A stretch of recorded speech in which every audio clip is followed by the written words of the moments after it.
അല്ല പച്ചക്കുരുമുളകും പച്ചക്കാന്താരിയും കറിവേപ്പിലും എല്ലാം കൂടി ആയിട്ട് അടിപൊളി. ഒരുപാട് മുരുമുരുന്ന് ഇത് ഒരിക്കലും വറക്കരുത് കേട്ടോ. ഒരു സോഫ്റ്റ് ആയിട്ട് വറുത്തതിനാണ് എപ്പോഴും നല്ലത്. വറുത്ത അതേ മസാല ഇട്ടിട്ട് നല്ല അയലതേ വറ്റിച്ച് എടുത്താണ് കേട്ടോ. അപ്പൊ ഫസ്റ്റ് തന്നെ അതിന്റെ ഗ്രേവി കൂട്ടി ഒരല്പം ചോറ് തിന്നാലാണ് അതിന്റെ ഒരു നമുക്ക് മനസ്സിലാവത്തുള്ളൂ. ഇനി മീൻ വറുത്തത് തിന്നില്ല എന്ന് വിഷമിക്കുന്നവരോട് ധൈര്യമായിട്ട് ഞാൻ പറയുന്നു, ഈ റെസിപ്പി അങ്ങ് ഉണ്ടാക്കി നോക്കിയോ, ഒരു രക്ഷയില്ല.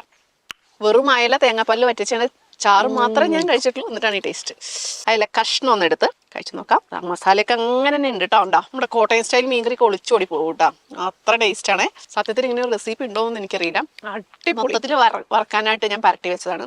പക്ഷെ അപ്പം എനിക്കൊരു മനസാക്ഷി കുത്ത്. അങ്ങനെ ഞാനിത് വറ്റിച്ചങ്ങോട്ട് എടുത്തു, എണ്ണയില്ലാതെ തന്നെ. പക്ഷെ സംഭവം പൊളിച്ച്. ഇനി നമ്മുടെ വറുത്തരച്ച കടലക്കറി. കടല വറുത്തരച്ചത് കഴിക്കാറുണ്ടോ? സാധാരണ വറുത്തരയ്ക്കാതെ വെക്കാറ്. ഇത് പക്ഷെ എനിക്ക് അങ്ങനെ തോന്നും. സ്പെഷ്യൽ മസാലയാണ്. റെസിപ്പി വേണ്ടവർ ചോദിച്ചാൽ മതി. കടല മസാലയും ചോറും കൂടി ഇങ്ങനെ ഇട്ടൊന്ന് കുഴച്ച് നല്ല മസാലയൊക്കെ പുരണ്ട അയല വറുത്തത് ഒന്നിങ്ങനെ വെച്ച് ഈ രീതിയിൽ അയല വറുത്തപ്പം അപാര ടേസ്റ്റാണ്. പക്ഷെ അതേ മസാല വെച്ച് നമ്മൾ വറ്റിച്ചെടുക്കുന്നതിന് മറ്റൊരു രുചി കൂടിയാണ്. ഭയങ്കര ഹെൽത്ത് വേഷനും കൂടിയാണ്. അപ്പോൾ രണ്ടും എനിക്ക് ഇഷ്ടമായി.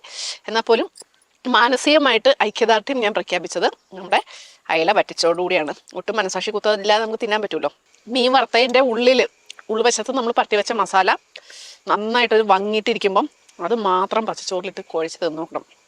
ഭാരമായിരിക്കേ, നിറഞ്ഞു മനസ്സും വയറും. 10 ചെറിയുള്ളി, പച്ച കുരുമുളക് 4 തിരി, 1 നാരങ്ങ പിഴിഞ്ഞത്, 1 ടീസ്പൂൺ മഞ്ഞൾ, 1 ടേബിൾ സ്പൂൺ കാശ്മീരി മുളക് പൊടി, 10 ചുള വെളുത്തുള്ളി, 1 കഷ്ണം ഇഞ്ചി, 10-12 കാന്താരി, പെരിഞ്ജീരകം 1 ടീസ്പൂണ്, ഗാർലിക് പൗഡർ 1 ടീസ്പൂൺ, ഉപ്പ്, കറിവേപ്പില. ഇതെല്ലാം കൂടെ നന്നായിട്ട് അരച്ച് അയല വരഞ്ഞതിൻ്റെ മുകളിൽ പുരട്ടി കുറച്ച് നേരം വെക്കാം. ഇനി പാനിൽ വെളിച്ചെണ്ണ ഒഴിച്ച് കറിവേപ്പില വെച്ചതിന് ശേഷം മുകളിൽ മീൻ പരത്തി വെക്കുക. ചെറു തീയിൽ മുരിച്ചെടുക്കണം. ഇനി മറുവശം അതുപോലെ തന്നെ മറച്ചിട്ടിട്ട് ഒന്നും കൂടെ മുരിച്ചെടുക്കാം. ഇതാ നോക്കിക്കേ, നല്ല പച്ചക്കുരുമുളക് സ്പെഷ്യൽ മസാല ഇട്ട അയല പൊരിച്ചത് റെഡിയാണ്. ഇനി എണ്ണയിൽ വറുത്ത അയല തിന്നാൻ നിങ്ങൾക്കൊരു ഇച്ചിരി പേടിയുണ്ടെങ്കിൽ, കൊളസ്ട്രോളുകാർക്കും ഡയറ്റുകാർക്കും ഒക്കെ അവർക്കൊരു കിടിലൻ റെസിപ്പി ഇതാണ്. പൊരിച്ചതും മാറി നിൽക്കും, അത്ര ടേസ്റ്റാണ് കേട്ടോ. മൺചട്ടിയിൽ കറിവേപ്പില അടുക്കി നമ്മൾ വറക്കാൻ പുരട്ടി വെച്ച അയലക്കുട്ടന്മാർ ബാക്കിയുണ്ടല്ലോ, അവരങ്ങ് നിരത്താം. ബാക്കി മസാല കൂടെ വടിച്ചൊഴിച്ച് ഒരല്പം വെള്ളം കഴുകി അങ്ങ് ഒഴിച്ച് അടച്ചു വെക്കാം.